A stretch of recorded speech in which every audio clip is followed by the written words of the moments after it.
Guys, may Toyota Innova tayo D4D, 177,000 yung odo.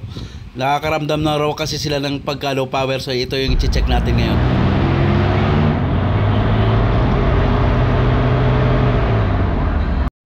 Ayan, agad ko nga ni-review yung kanyang accelerator. Napansin ko nga dito mga boss, nahirap siya sa 4,000 RPM. So mabagal po yung response ng kanyang accelerator. Ano ba ang mga dapat nating i-maintenance dito sa mga gaitong medyo malaki na yung odo niya?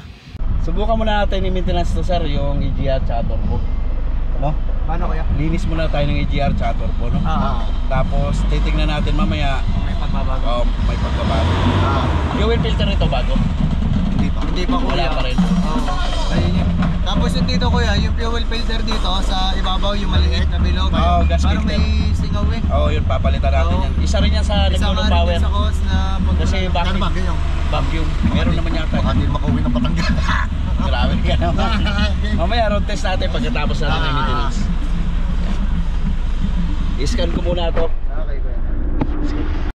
Bago nga natin galawin mga boss or i-maintenance tong Toyota Innova ni Bossing, ay kailangan mo natin mag-scan bago tayo mag-umpisa dito sa gagawin nating Toyota Innova. Kung may mga iba pa bang problema, so i-scanning muna gagawin natin bago natin umpisahan tong ating Toyota Innova. Pero ito kuya, kasa maintain. Kasa maintain naman. Kaso nga lang, hindi pa lang ni Papa napapalinis yung mga intake manifold. AGR. Tsaka turbo. Dapat naman linisin sir, mataas na yung yung Simula nung napalabas na ng kasa hanggang ngayon, hindi pa nalilinis. okay. Bago kasi namin ginagalaw, ini-scan muna namin. Ayun din kasi yung sinabi ko kay Airpod. Sabi ko, linis mo yung nito, EGR. Tsaka intake manifold. Kasi pag walang lumitaw dito, idol, maintenance na talaga gagawin natin. Pero pag may tinuturo siyang fault code o may problema, pupunteriyahin natin yun.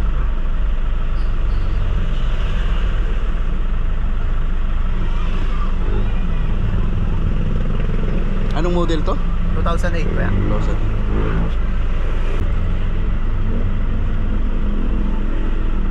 Pero pag patag naman, okay naman siya. Okay naman siya, sakyatin lang.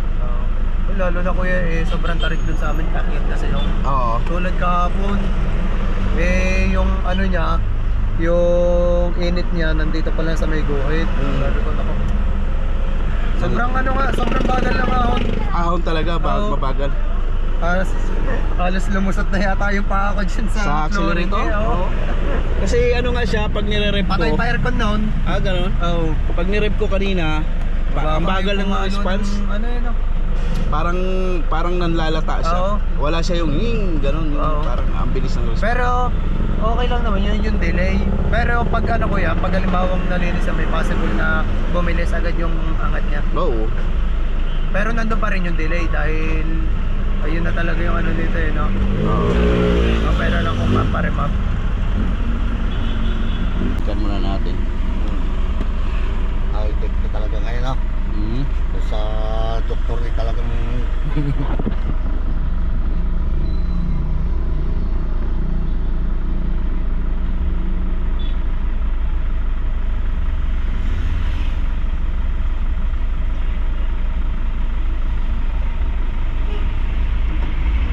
dito sir, etong makina mo sa ICM normal, transmission wala din problema. So dito lang naman, history lang naman to. Etong sa sa airbag. Sa airbag yan. airbag dito lang. Dyan. So wala naman yan, history lang naman yan. So pero sa makina, sa transmission wala tayong normal naman. Ayun nakalagay. Maintenance lang talaga gagawin natin. No? Okay. At least alam na ngayon walang makina, transmission. Wala. Yun nga, kulang na piyado ko sa Linays. Right.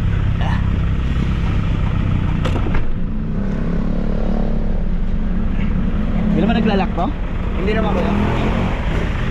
Tol, maintenance lang, wala namang error. Wala. 117. Gaba natin AGR tapos turbo. Okay. Patayin natin. Oo, kasama yan dyan. Pati manifold niya. Oo. Tapos linis na rin ito. Kasi airflow. Tapos itong gas filter mo may leak. Ayan. Oo. Papalitan natin yung gas filter na yan. Sa diesel din ba yan? Hindi, hangin vacuum. Ayun, oh. Kasi papunta ng ano to eh. Tapos. Yan tol, patayin ko na. So ayan mga boss, medyo low power kasi itong ano ni sir, yung Innova natin na 2008. So wala naman tayong fault code. Sabi ko kay bossing, ano muna, maintenance muna kasi nasa 177. Hindi pa nakapaglinis ng EGR. Tapos papasabay na rin daw niya yung kanyang turbo. Yun. Saan pa kayo galing, boss? Saan pa kayo galing? Pakita ko si bossing, oh. Ay, boss. Ano pa, boss? Balayan, Batangas. Balayan, Batangas. So dumayo si sir dito para ipa-maintenance yung Innova niya. At titingnan natin mamaya mga boss pagka ma-maintenance na natin EGR, turbo. Yun, titingnan natin yung takbo kung may pagbabago. Okay. Timing belt, boss, napalitan nyo na to. Oo, kuya. Ayun, nakalagay naman doon yung kung kailan pinalitan. Okay. Nasulat din yun. Ay, bungat pa lang eh. Kanina. Natipak nga eh. Ayun. Barado na. Oo. Maduming EGR. Yan. To, leak ng gas filter.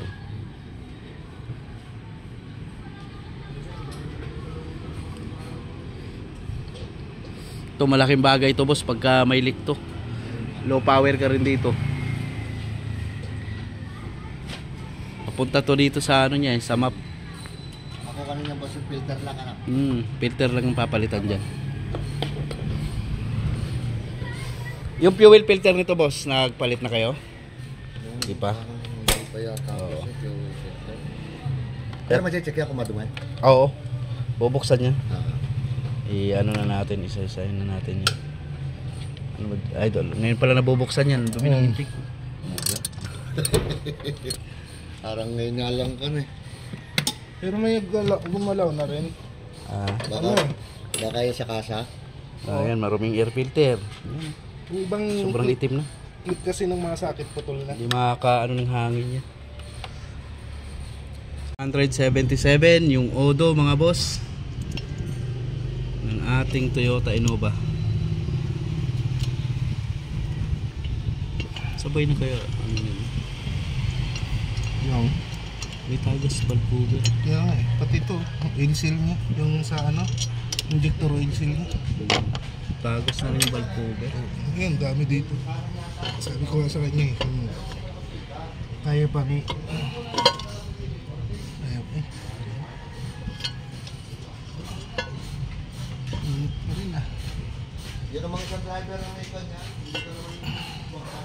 Yan. Yan. Yan. Dumi. Langis na. May leak rin yung ano, valve cover gasket sa may likod. Boss, ito may leak na rin itong valve cover gasket mo. Ito, ayan o, naglalangis dito. Lumulusot yung langis, ayan. Ano, maganit na. Ha? Medyo maganit. Oh, ito dol, buksan mo lang to. Lagyan mo lang ng marking to dito. Markingan mo lang. Madumi rin ba sa turba? Dito ang Sa loob yan. dito sa loob yan ng ano sir. Yung naipon ng carbon dito sa hot side niyan. Kaya nakuhan. Kaya parang nakanet. Hindi mo tatanggalin mo muna tong housing na to. Ito markingan mo to dito. Para yung pihit niya ganun pa rin.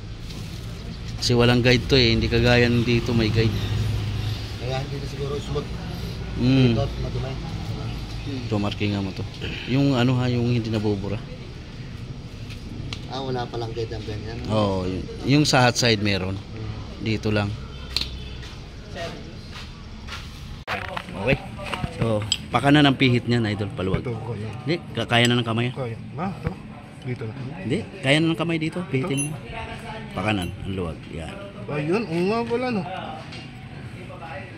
Huwag mo muna tanggalin lahat, pukpukin mo muna ng konti, martilyo, para lumabas.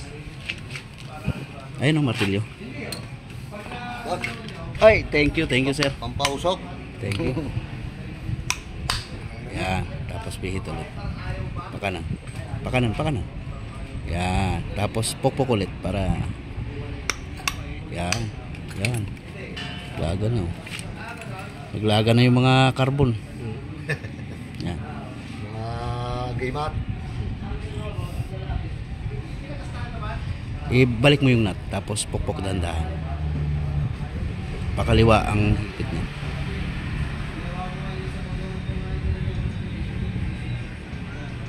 Yan, tapos pokpok konti.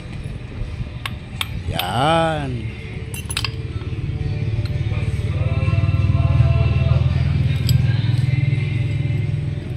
Huwag mo iwala yung nut na yun, mahirapan tayo, wala tayong nabibili niyan. Yan, tanggalin mo yung takip na yan, dumikit na carbon dyan. Ito, flat screw. Yan, ayan o. Ito sir, yan pang yung mga uling na yan, yung carbon na yan.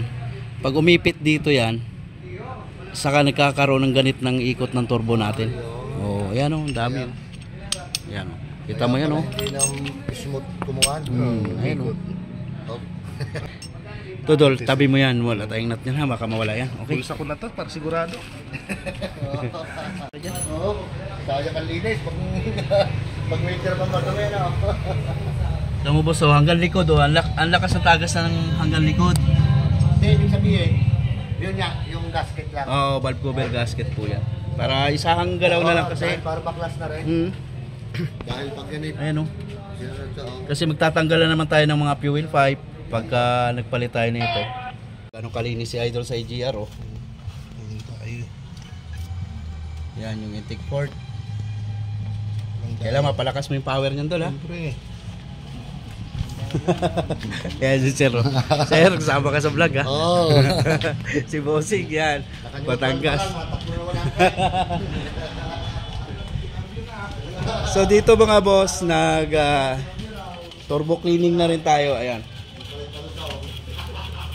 Sobrang dumi ng turbo niya kanina yan mga boss, malinis na. Yung intake manifold, so EGR natin. Ayan, sobrang linis na po. 177 yung odo ng ating Toyota Innova.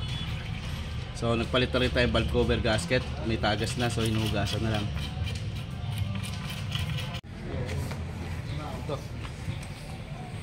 So next nating papalitan yung ating fuel filter. Yan mga boss, talagang wala pang pinapalitan dito sa Innova ni Sir. Talagang tayo pang unang-unang nagpalit nito, fuel filter, air filter, turbo cleaning, EGR cleaning, valve cover gasket. Yan po yung mga ginawa natin ngayon. Tapos EGR. Ayan mga sir, sa mga ganito kahabang odo ay dapat po malinis niyo na yung inyong turbo sa 100 ka kilometeran. Yung EGR naman natin ay 50k.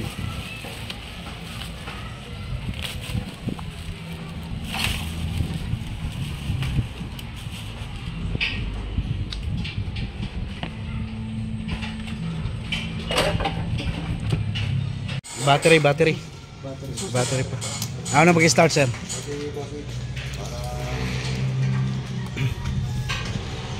Medyo lalagapak yan dahil sa cleaner mamaya eh.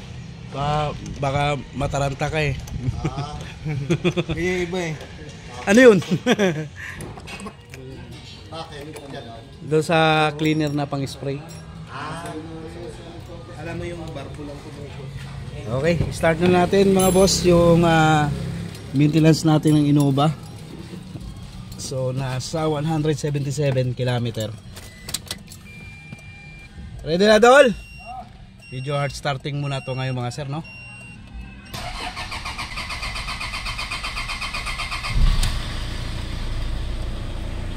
Yan.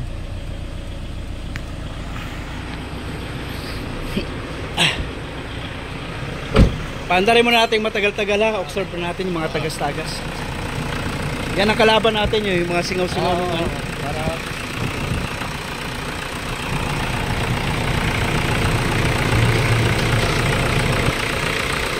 Ito'y punasan mo ito yung electrician mo dyan. sprayhan yan sir. Sprayhan natin.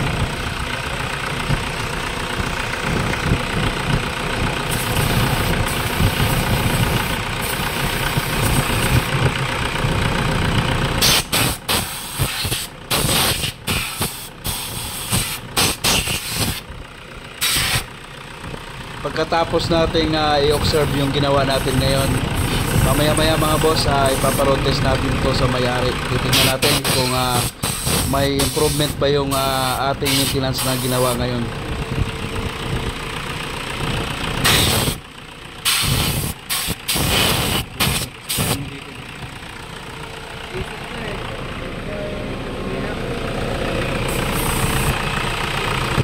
Yan, observe muna talaga natin ang gusto mga boss bago natin ipa-road test o bago natin paalisin yung customer para sigurado tayong walang leak dun sa mga ginawa natin na pagtanggal ng fuel line at saka valve cover gasket.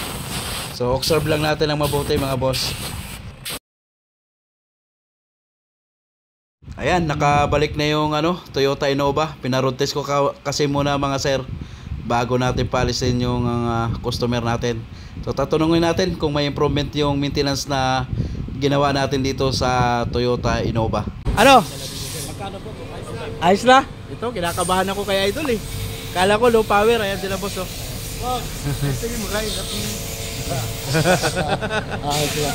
Ayos na. Nasagad ng ano yung RPM natin. 4,000 oh. May gate, 4,000. Kanina kuya ayaw. Oh, hirap sa 4 yan. Ayaw 4,000. Lampas bago sa kitang buhay. Hindi ka pa sinasagot Yan ang normal. Testing mo rin yung dalawa. Oo, sige.